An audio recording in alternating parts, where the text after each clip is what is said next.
Yeah, and I think this is one of the other things as well, which when people talk about the empire now, the reason got so interested in it, well, I grew up in a military environment, so I was obviously propagandized to believe that the empire was the greatest thing in the world. And I don't even know the school I went to was distinct from the rest of the school, so I don't even know how it was for a lot of We people. were all taught that, Josh. We were all Okay, taught so that.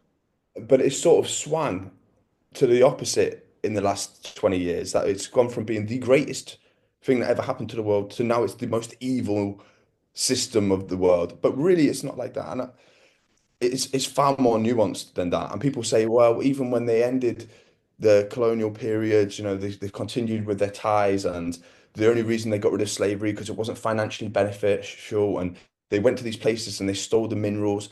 But look, when I was in Uganda, I'll give this one example. Or in fact, I can give two examples from when I was in Uganda of how complicated colonialism is.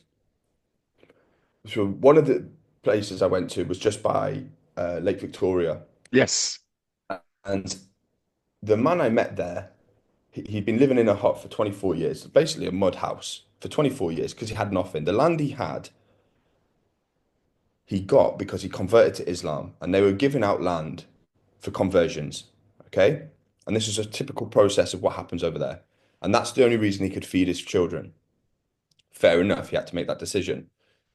Then when his friends' daughters were turning 13, 12 to 13, they were expected to marry them off to men. The grown He men. decided to older men from within the mosque and the community. He was expected to marry his daughters. Bear in mind, this guy had three daughters who were a little bit younger. So once he's seen this was happening with his men, with his friends, he said, "No, okay, I'm going back to the church," and he left Islam.